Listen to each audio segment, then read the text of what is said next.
Hai semua, kali ini kita bakal bahas Canva buat kalian yang masih baru atau yang pengen ngulik-ngulik dasar-dasar desain nih. So, kenapa Canva? Kenapa sih aplikasi ini jadi populer banget? Yang pertama, karena selain simple, Canva itu cocok buat yang nggak mau ribet, tapi tetap pengen hasil yang keren. Oke,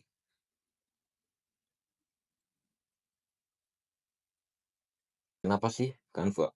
Jadi gini, Canva tuh semacam jalan pintas buat desain yang tetap estetik, tanpa harus jago software desain profesional kayak Adobe Photoshop, Adobe Illustrator. Jadi cocok banget lah buat yang butuh buat poster, feed Instagram, atau presentasi yang membutuhkan waktu yang singkat itu. Jadi kelebihannya tuh banyak banget. Terus ada lagi banyak template gratis yang bisa langsung dipakai dan gampang banget buat dipersonalisasi. Jadi yang pertama tuh ada platform graphic design online. Nah, di sini Canva tuh kita bisa memakai di website, aplikasi, HP, tablet, ataupun lainnya. Jadi bisa dipakai di segala perangkat. Terus yang kedua adalah template gambar dan elemen yang desainnya tuh gratis dan itu banyak yang memudahkan kita tanpa harus nyari-nyari research yang mungkin akan menyusahkan kita. Terus yang ketiga itu gratis. Canva bisa dipakai oleh segala user dengan gratis, tapi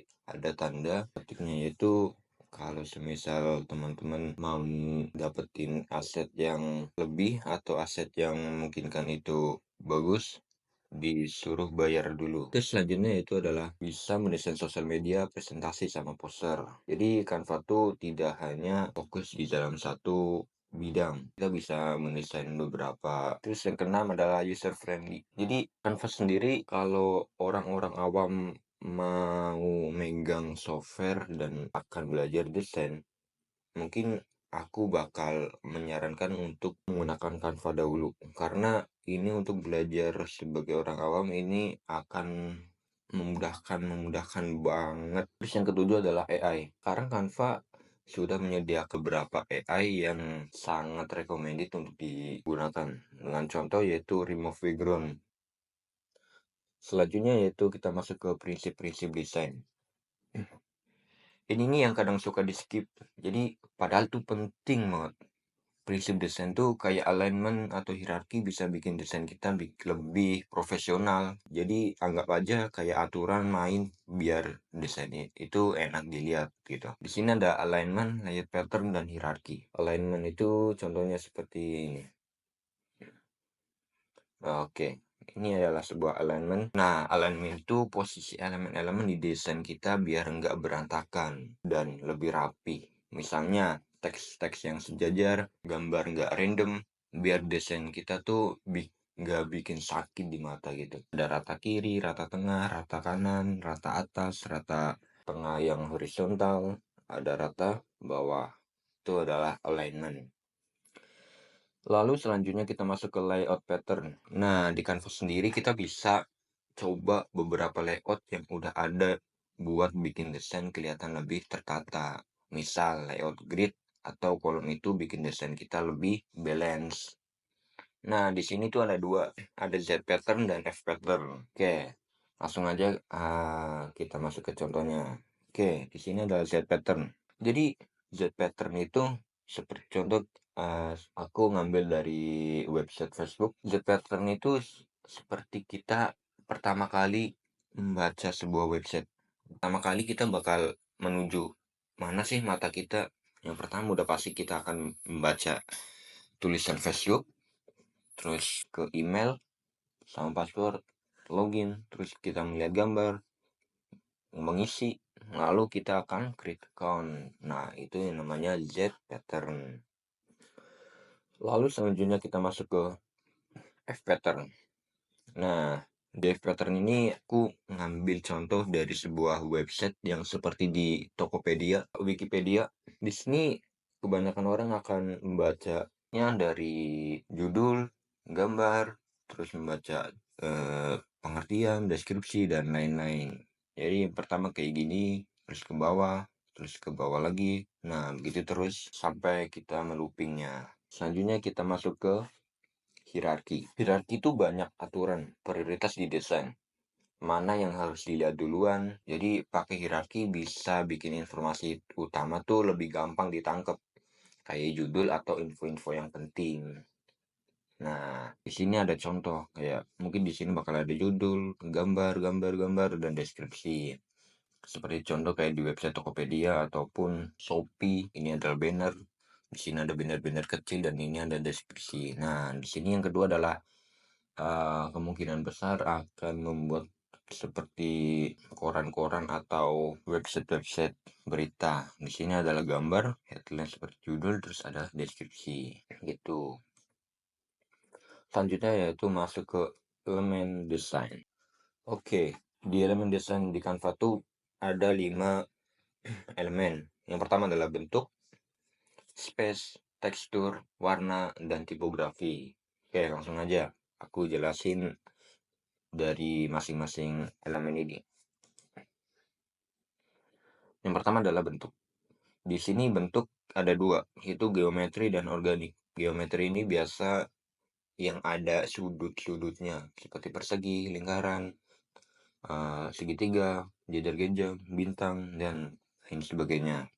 Terus kalau organik tuh kayak bisa dibilang tuh bentuk-bentuk yang abstrak gitu. Lalu kita masuk ke tekstur. Di tekstur tuh ada 2, yaitu tekstur kertas dan tekstur grunge. Ini contoh ya.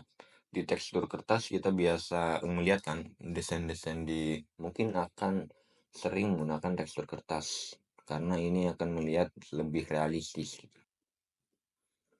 Lalu selanjutnya adalah warna. Di sini warna terdiri dari 3. Yang pertama primer, sekunder, dan tersier.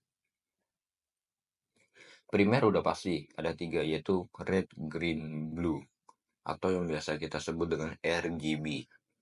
Nah, RGB ini akan selalu menjadi pedoman untuk sebuah warna.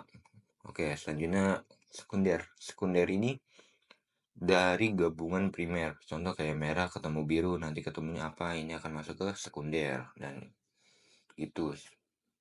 Terus selanjutnya adalah tersier. Tersier ini akan membuat sebuah macam seperti pelangi gitu. Mejiku hibiniu. Itu adalah tersier. Oke, selanjutnya kita masuk ke tipografi. Di tipografi ini kita akan menemukan 3 jenis tipografi yang biasa kita pakai untuk font. Yang pertama adalah serif, sans serif, dan display. Serif ini biasa digunakan ya kita sebagai mahasiswa seperti Times New Roman ataupun yang lain. Yang terus ke sans serif. Sans serif ini lebih nyaman di mata kan, biasa kita lihat di dalam desain-desain dengan contoh kayak Montserrat, Poppins, dan lain-lain. Nah, sans serif ini biasa digunain buat mendesain seperti UI UX, desain presentasi maupun yang lainnya. Terus ada display. Nah, display ini biasa digunakan untuk kayak iklan-iklan gede di baliho, di banner yang bisa membuat mata tuh langsung terpandang, wih bagus tuh gitu. Jadi membuat user itu lebih tertarik. Tuh. Itu lebih disarankan menggunakan font atau tipografi dengan tipe display. Oke. Selanjutnya adalah brand guideline. Di sini aku ngambil contoh dari yang udah proper. Nah, di sini ada brand guideline. Jadi dokumen yang berisi instruksi atau aturan untuk memastikan presentasi visual dan pesan dari sebuah brand tampil lebih konsisten di berbagai media. Nah, sebelum kita membuat brand guideline, saya sarankan adalah membuat logo dulu. Jadi, tentuin dulu mana primary logo, secondary logo, dan logo mark. Biasanya itu dipakai di media-media untuk lebih konsisten. Contoh di sini primary cukup dengan tulisan, secondary cukup dengan logo dan logo mark cukup dengan logo. Dan ada font yang selalu membuat kita itu lebih konsisten. Oh, kita kalau mendesain brand ini pakainya font Rokawan dan seterusnya gitu.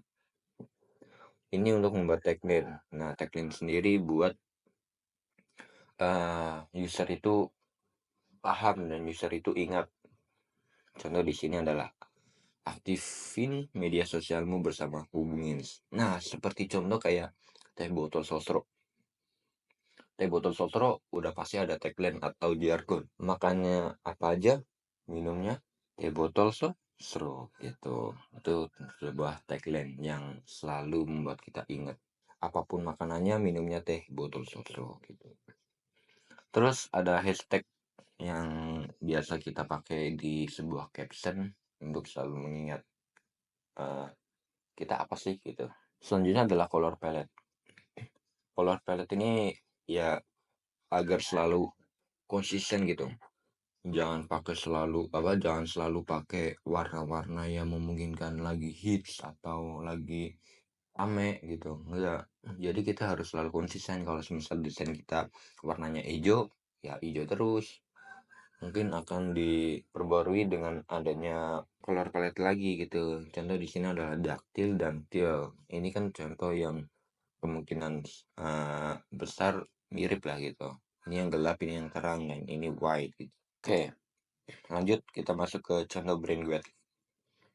Di sini nih, contoh kayak tadi tuh, secondary logo dan primary logo. Nah, di sini Spotify kita ngambil. Spotify tadi kita ngambil dari ini kan di secondary logo nih. Nah, secondary logo kita ngambil untuk dimasukin sebuah poster.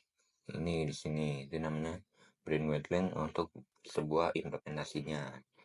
Terus di sini ada logo mark. Nah, ini contoh logo marknya dipakai di sebuah aplikasinya gitu. Jadi itu adalah contoh brand guideline-nya. Oke, jadi itu pengenalan singkat tentang Canva yang buat kalian yang masih belum mulai atau yang mau mulai, seru kan? Jadi dengan ngerti-ngerti dasar Canva kayak tadi tuh, kalian udah bisa bikin desain yang kelihatan lebih profesional, simple, tapi tetap keren. Jangan lupa buat explore dan coba-coba sendiri ya.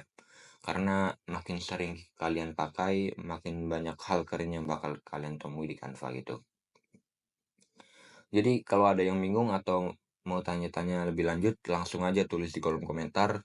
Jangan lupa subscribe biar gak ketinggalan tips dan desain lainnya. Sampai ketemu di video selanjutnya dan selamat mendesain guys.